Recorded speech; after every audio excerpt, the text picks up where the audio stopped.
welcome to episode 1. Maybe you've already heard episode 0. If not, it's not essential, but it might give some kind of explanation about who I am and why I'm making this podcast. Anybody who has heard it and anyone who's sent me any feedback, which has been very pleasantly positive up until now, thank you so much for that. There are a couple of questions that have come up. One of the biggest questions is why this podcast is aimed primarily at men. So I did explain that obviously I am a cis white male, and so that's who it's easiest for me to relate to. That I'm also doing the podcast because I feel like it's the podcast maybe that would have been good for me to have heard a year or two ago when I was in not such a good space as I feel like I am now. The facts speak for themselves. You know, in the UK, this is the only figures that I've really looked up and got in front of me at the moment. There's a suicide every 90 minutes. And over 3/4 of those are men. So unfortunately, my brothers out there are more likely to commit suicide. The biggest cause of death in men under 45 is suicide. And so I think just because of those statistics, because of my own experience and my own journey, that's why this podcast is aimed at men. The lovely thing is, I've had some wonderful feedback from lots of ladies out there as well. So, yeah, like I said, I just hope that I reach out to somebody and maybe give just one person a little bit of a head start in their day, perhaps. Another big reason for me to do this is that I've realised that I am a very vocal person. I don't mean that I'm loud and shouty. I have been loud and shouty, but I just mean that when I speak, when I put things into words, then I pull my focus in so much more. And I don't know how many of you know that feeling. You say something sometimes in a conversation where you're really focused on what you're trying to put across, the point you're trying to put across. And as you say it, you realise yourself, well, yeah, that's what I think. Now I've put it into words. Yeah, that's what I think. And so, yeah, this vocalization, focus and realization has been important for me. So I know some people think I talk too much. I don't mind. The other thing that I wanted to say at the beginning of this episode is that this is not a self-help course. That's not what I'm planning at all. You know, I explained in episode 0 roughly sort of the themes that I want to cover and the direction I want to go in, with a rough order of which I'd like to do the episodes. As I said then, I hold the space for me to be able to change my mind at any time. You know, I'm not beholden to anyone, which is nice, because I'm not doing this for money. I'm not doing this for fame. I don't need a sponsor. I've got the use of a brilliant recording studio through a very generous friend who sets it up for me to come in here and make my recordings. So yeah, Helga, if you're listening, thank you so much for that. Because it's not about making money, because it's not about sponsors, I'm free to do whatever I choose, just as you're absolutely free to turn off at any time you want, tune in at any time you want. It's all no commitment, that's the thing. So yeah, it just makes it easier, I guess. Doing it because I want to do it. So yeah, it's not a self-help course. There's so many books out there, so many self-help books out there.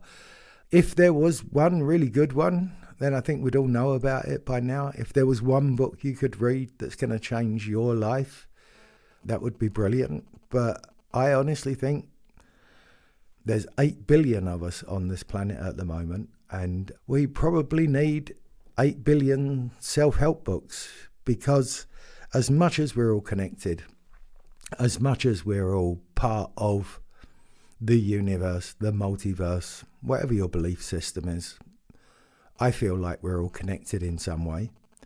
But we are all individuals. That's the thing. Each one of us has grown up with their own epigenetics.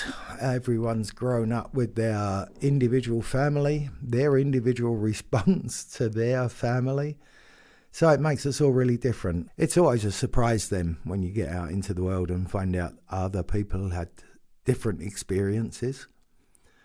I've been privileged enough to realise as I've grown up, as I've heard more about other people's stories, other people's childhoods, how lucky I was, how incredibly fucking lucky I was. I heard a statistic just the other day, just as a side note. There's more chance of getting 6 numbers in the lottery 6 times in a row than there was that you were born. So that your parents met, that your grandparents met, that you were the egg that got fertilized from the sperm. It's absolutely incredible. The probability that, each one of us ended up here where we are, And then we landed in the family we landed in. We landed in the country. We were born in the country that we were born in. So many just lucky or unlucky circumstances that could have led to who and where you are today. But that's on a side note. So I wanted to talk about my childhood a little bit. Our house was always full of people, so we always had visitors. When I was a kid, it was my house that we all met up at, where everyone came during the summer holidays and stuff like that. And what's really lovely is that my mum is still in really good contact with some of my school friends that I don't even see anymore and I don't have any contact with anymore, but they still go and visit mum and mum still has contact with them, so that's lovely. But in our family, it was very, let's say, boisterous. It could get quite loud sometimes, Mum and dad were both 18 when I was born, so they were very young parents. And it could be very loud. It could be that a plate might get thrown across the room, a door might get slammed. But the thing was, minutes later, it could all be good again, and it's like, who wants a cup of tea? And my dad was an expert at that. My dad was an absolute expert at breaking the tension after there'd been an argument. He was just one of the funniest people I know, one of the kindest people that I've ever known. We'd all be sitting there, long faces, fuming, and Dad would get up and go into the kitchen and I don't know if I can describe it well, but he would put his foot in the way of the door so that when he opened the door, it banged against his foot, and then he would hold his head and pretend that it banged his head on the door. And it was just like his routine, and we could never resist not smiling and not laughing, and it was always so great for breaking the tension. And so it was a household where that was quite normal, you lost your temper, you got angry. Didn't mean that you weren't loved anymore, or you didn't love someone anymore. It just meant you were angry at the time. And so, as it always is with kids, I grew up believing that was like how everybody lived. It's quite sad that in some cases, in the worst situations for children, that they get into that belief that they just automatically assume that that's normal. And I heard a quote recently, I think it was from Gabor Mate, who said, we have to adapt. If you have trauma as a child, you can only adapt to it because you are so dependent on those other people, on your caregiver, for your survival. And so the other option to adapting, if you were as a child, if you had the realization that your caregiver is not able to give you the care that you need, and how devastating that would be. And so it's like this protection mechanism that we had as children, just to normalize situations, to make them bearable. And that can sit quite deep then, obviously. Gabor Mate's got a really interesting take on trauma. There is a lot of criticism that he says that he almost puts every illness and every psychological problem down to childhood trauma, which I think is a justified criticism if that was the case, but I think he sees it more nuanced than that. So at home, it was absolutely normal that, you'd scream, you'd shout, you'd get angry at the door. I don't know how many times I left home when I was a kid, and it was really frustrating because I would say, Like, okay, that's it. I'm off. I can't stand it here with you anymore. Like, as more as a teenager, I guess. My mum would say, yeah, okay, then see ya.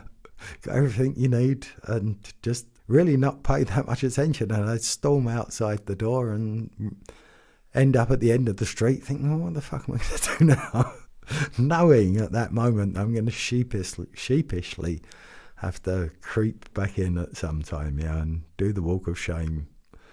The biggest realization for me was as I got together with the mother of my 2 kids here, who really couldn't deal with that kind of volume, that for her perceived aggression, because she came from a family where arguments would end very abruptly with a physical threat or physical violence. So the problem was at the time that, neither of us were able to vocalize what the problem was. It was just like, you're too loud, and this is perfectly normal, and there was no real reflection there, which made it difficult. But we were together for 20 years, so like further down the line, I sometimes sort of had the feeling that I just lost every argument immediately that I got loud, because that would be turned against me. You can't talk to you when you're in that kind of mood. And then she would go, and then I would be left there feeling frustrated or get even angrier or whatever.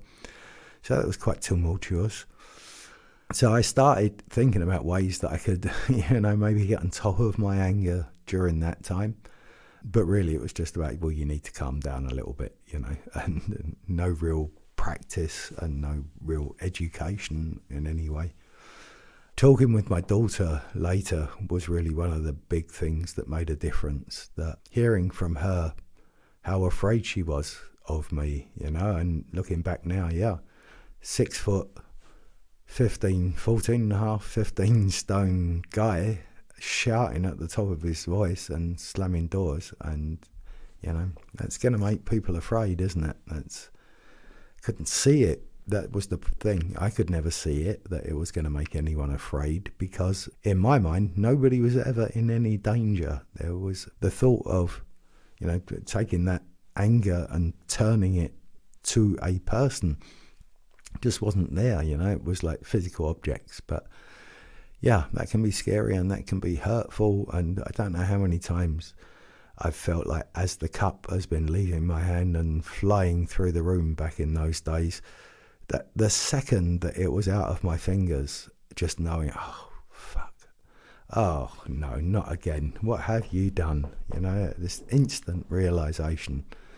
So, yes, learning that daughter was afraid of me was really horrible. And during that time, I was in my next relationship, again with somebody who really needed harmony, was very disturbed by my volume and the perceived aggression for slightly different reasons.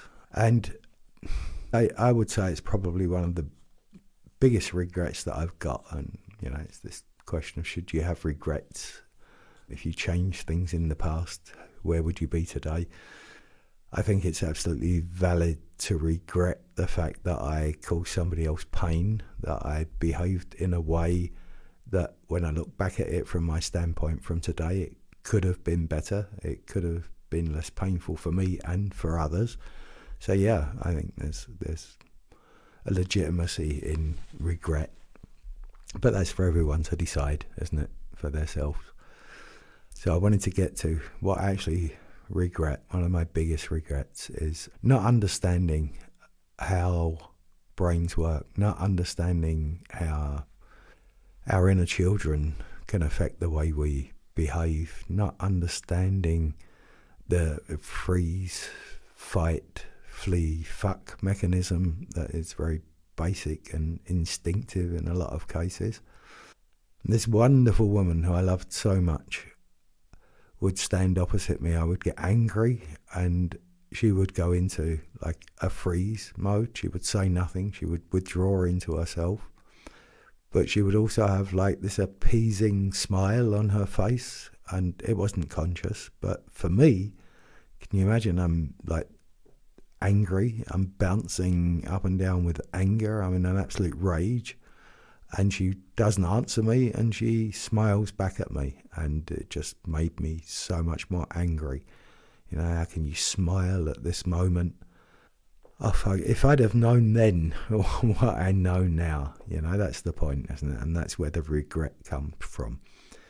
If I'd have known then that it was her defence, it was her inner child, that she was in a state of shock, that she was in a state of fear at that moment. Yeah, nowadays it doesn't happen. I'm so happy to tell you, nowadays it doesn't happen. With this view of intense situations, in triggering situations, trying to see that the way the other person is reacting at that moment is not the loving, adult, wonderful person that you're in love with or that you're friends with, but it is this 5-year-old, you know, it's 6, 7, 8-year-old, this child that's being triggered.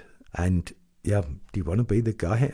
Do I want to be the guy that stands there and shouts and screams at a 5, 6-year-old child? No, definitely not. I have to say, the whole anger thing has been a lot like a recovery program for me in some ways, like the 12 steps and all that sort of stuff. Not that I'm an expert on any of that, but just things I've picked up. Also, they're about owning up to the past, apologising for the past. I'm really happy to say it feels like I've been clean for 12 months. Still get angry. I'm not trying to pretend to anyone at all that I don't get angry. What I can do, though, is in those moments of anger, detach more. In those moments of anger, look at why I'm getting angry and not who's making me angry. I can disassociate the person who was, you know, perhaps in my old view, caused me to be angry. It's the situation that's causing me to be angry. And we've all had a part of producing the situation that's there, but it's the situation, it's not the person. So yeah, huge steps for me. The first one was non-violent communication. So again, like all things, I'm a jack of all trades, master of none, but I've done a couple of courses, learnt some basics, and I think just having a grasp of those basics made a huge difference. So non-violent communication is a method that was developed by a guy called Marshall Rosenberg. I will put links in. So I think one of the absolute basics of non-violent communication is when you hear a statement that you feel is triggering you, first of all, it's this big thing, take a breath. You know, it's Buddhism to a T. It's about just pausing for that moment. Don't let your inner child react. Don't let your gut react. Don't let your instinct react. Take a step back and take a breath. That's the very first thing that helped me. Oftentimes, though, I would take a breath and then still get completely angry and completely lose my shit and feel that I was totally justified in losing my shit. But yeah, that's the steps. The next thing that I learned with non-violent communication was really this. First of all, make sure that we are going to have an argument. Make sure there is a disagreement there in the first place. So don't react to what you think you've heard, and don't react to what you think the other person has said. Check that out, first of all. You know, it can be just really simple. As simple as saying, well, this is what I think I just heard. Is that what you wanted to say? And it's so wonderful when sometimes the other person just said, no, not at all. It wasn't my intention.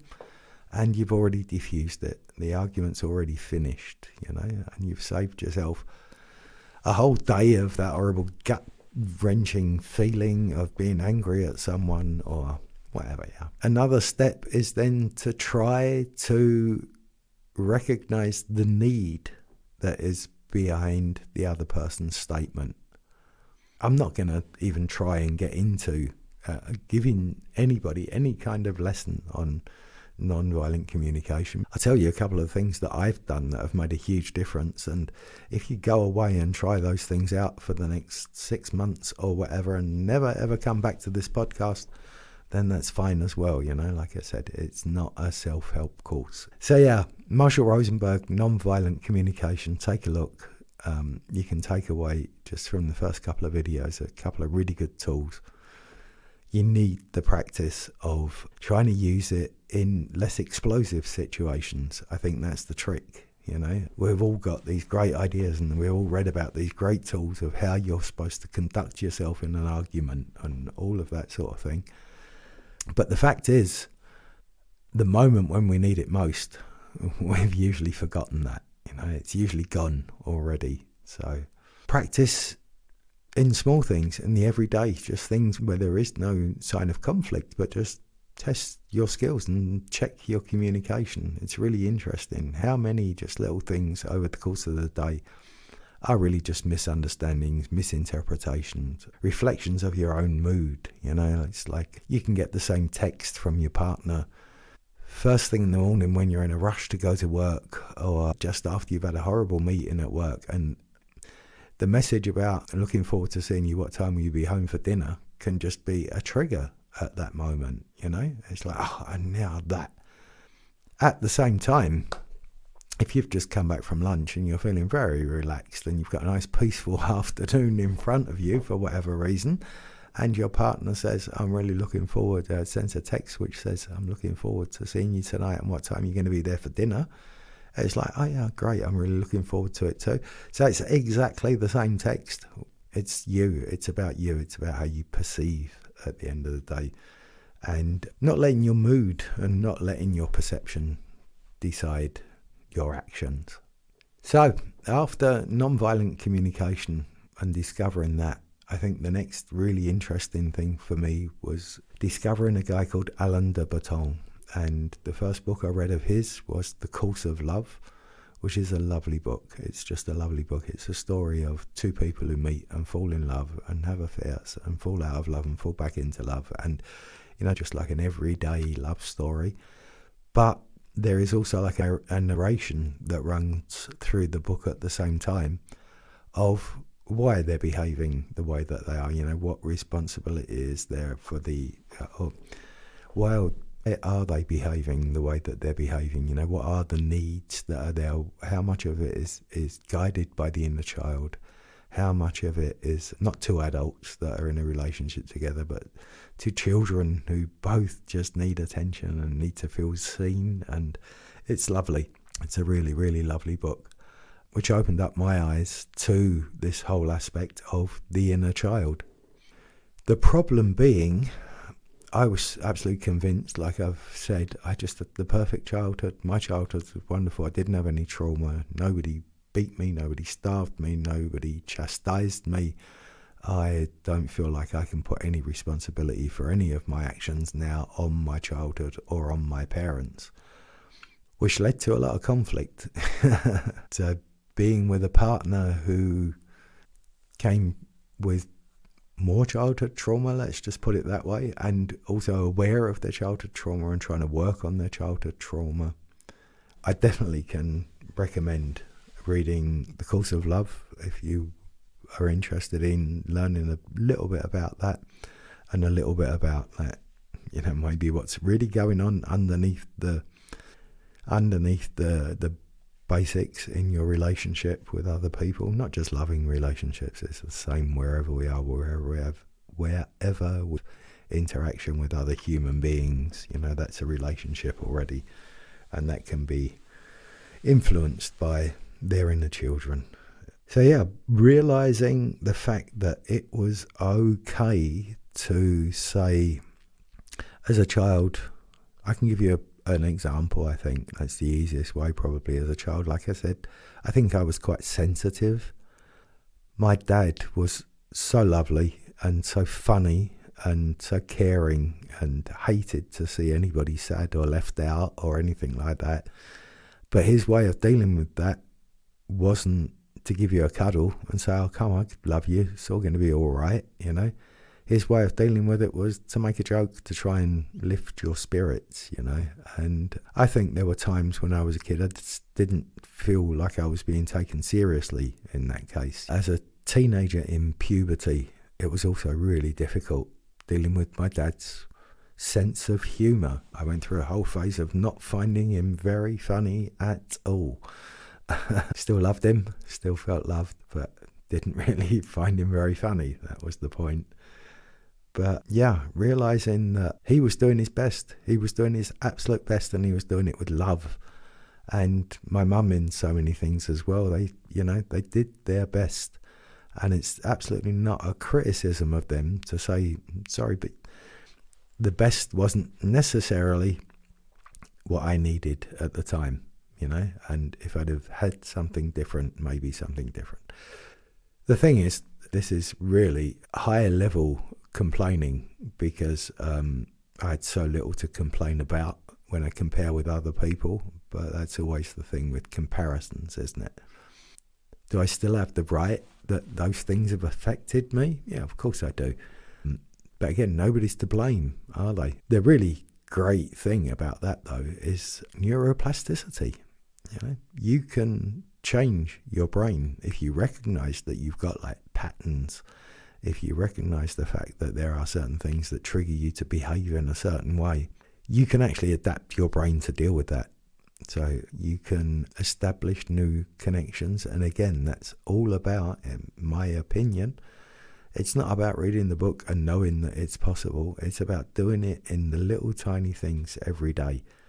So I try not to have like the same cup I drink out of every day and every time. I use like different cups. If I go for a walk, I really don't like walking back the way I went. I think maybe sometimes it's been a little bit obsessive, but the interesting thing is, I think anybody who's like reached a certain age has probably recognised how much faster time goes by. The older you get, the quicker the years flash by. A lot of that has got to do with the fact that your brain is, you know, it tries to be, I was going to say lazy, but it's not lazy, it's ecologically sound. It tries to save as much energy as possible. And so it has set routines, and it has set patterns and sets of neurons that are connected that, yeah, something happens and, oh, right, we'll use this program. And some of them are much harder to change.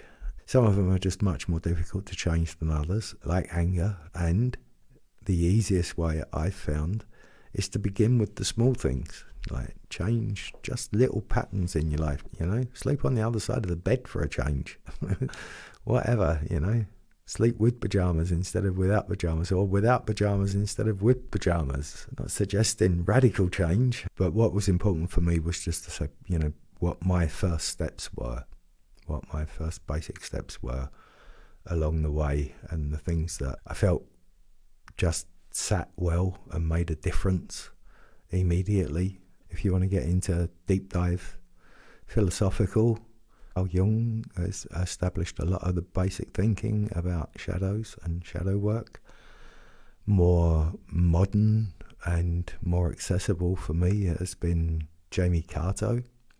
So yeah, it's someone who's influenced me so much because he loves playing games to make us see some of our foibles and to get in touch with some of our covered up feelings and our demons, as he calls them. The wonderful thing I think about Jamie's approach, which was an eye-opener for me, was it's not about getting rid of those feelings. It's not about getting rid of those demons or, you know, saying goodbye to your inner child. I think that's one of the saddest things that I've ever heard, is like, you know, have the conversation with your inner child and then say goodbye to them. That's fucking horrible, isn't it? It made me feel sad. Jamie's way of working is much more see the inner child, talk to the inner child, make contact, thank it for everything it's done because it's really had your best interests at heart, and then find another way to use its skills, you know, to integrate. And yeah, that just feels so much warmer than anything else that I've heard in that direction, and really just made the journey so much easier for me. So, as always, thank you so much for listening. I'm assuming that you've been listening for 20 odd minutes if you've now got to this part of the podcast. If you feel moved, if you feel like you've got a question, if you feel like you'd like to let go of some kind of opinion, please do so. My email address is Sean.